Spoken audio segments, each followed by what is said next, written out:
Heather here. Thanks for watching my little video on contract grading. We're going to be doing things a little bit differently here in sociology, and this little video is going to explain what that's going to look like when it comes to grading in this class. So by the end of this video, we're going to be able to answer what is contract grading, why we're doing it, and what it's actually going to look like, the how. So hang in there with me. The what? Contract grading. In a nutshell, you get to choose the grade you're going to get in this class based on how much work you want to do. So, as we're going to talk about later, if you do pretty much all the assignments, you are guaranteed to get a B. You do a little above and beyond on those assignments, you're going to get a higher grade. You don't do all the assignments, you're going to get a lower grade. So you get to pick.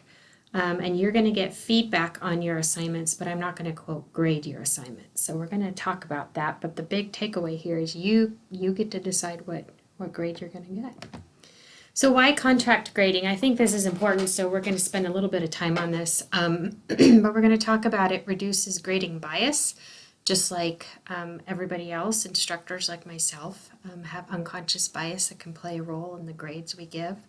It's designed to make sure that everybody, regardless of their experience or educational background, can do well in this class. It puts the focus on feedback, right? We tend to get focused on points and grades, but that's not how it works out in the work world, right? You don't get a B- in your job, but you do get feedback. So the idea is, how do we use feedback to get better and not get hyper-focused on points? And it's really designed to reward risk-taking, right? To try something, you don't do so great, you get to try again. And of course, that's how we learn, right? Not by one and done. And really, the idea is to focus on what you want to learn. So let's dive into that why a little bit more. I mentioned unconscious bias. We're going to talk about bias a lot in sociology and specifically kind of how it plays out in a classroom. So just like you, again, professors like myself, we like to think we're purely objective and things don't play a role in how we grade and what grades we assign, but of course they do, right? So we don't have time to go through all of these right now, but contract grading is really designed to keep my bias out of your performance in this class, right? And let you speak for you. Another why we're doing contract grading is this idea of a growth versus fixed mindset. The traditional kind of grading, right, getting points, so on and so forth, really, according to the research, really underscores and rewards this fixed mindset, right? This idea of avoiding challenges and criticism, and the idea that somehow you're just naturally smart or you're not, can lead to less efforts. This idea that if you try and fail, somehow you're a failure, right? So the goal is contract grading gets us away from fixed mindset and really encourages more of a growth mindset, right? Encouraging taking challenges, learning from feedback, recognizing that intelligence and skill is not inherent, that it can be learned through practice, learning from failure, and the idea that really wanting to learn. So contract grading is really encouraging a growth mindset, not a fixed mindset. And then last but not least, the why, really encouraging intrinsic motivation versus extrinsic motivation. And again, I don't want to spend too much time on this, but extrinsic motivation is really this idea of kind of the traditional grading, that you're working hard on an assignment so you get an A, versus intrinsic motivation is you're working hard on an assignment because you really want to learn more about that, or you really are curious about that. So extrinsic isn't always bad, right? We do things to get a job, to get a bonus, to get a raise, to win a prize, fine.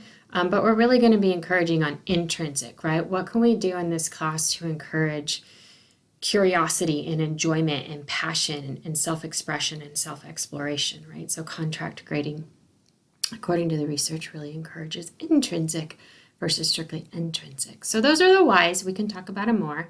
But let's get to the hows.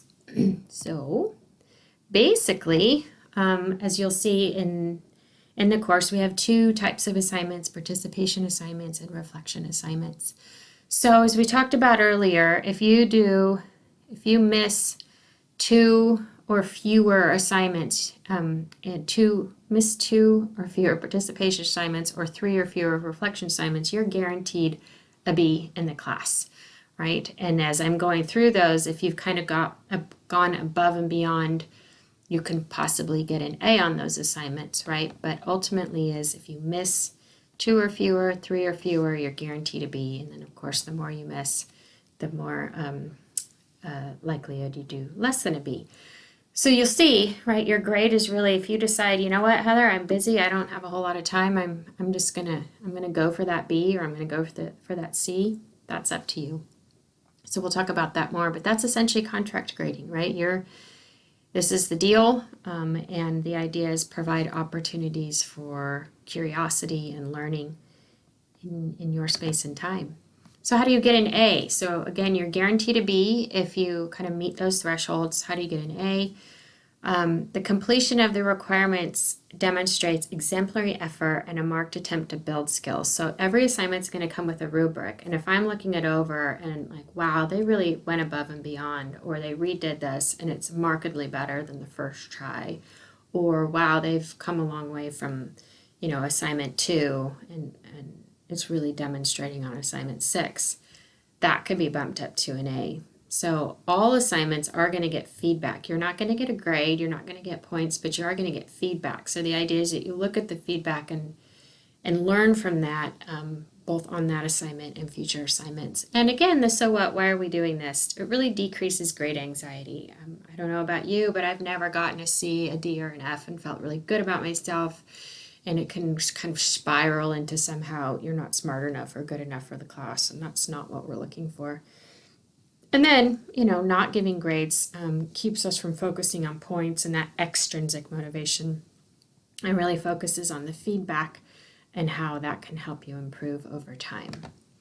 And then last but not least, I want to emphasize there's 2 other policies to really support this kind of contract grading approach. So there's a no zero policy. So the idea is if you don't turn an assignment, you don't get a 0, you get the equivalent of an F. So nobody gets a 0. And then I'm really encouraging the do-over policy. So if you turn in something and you got the B, but you're really shooting for an A, you're absolutely welcome to redo that, because again, we learn by doing.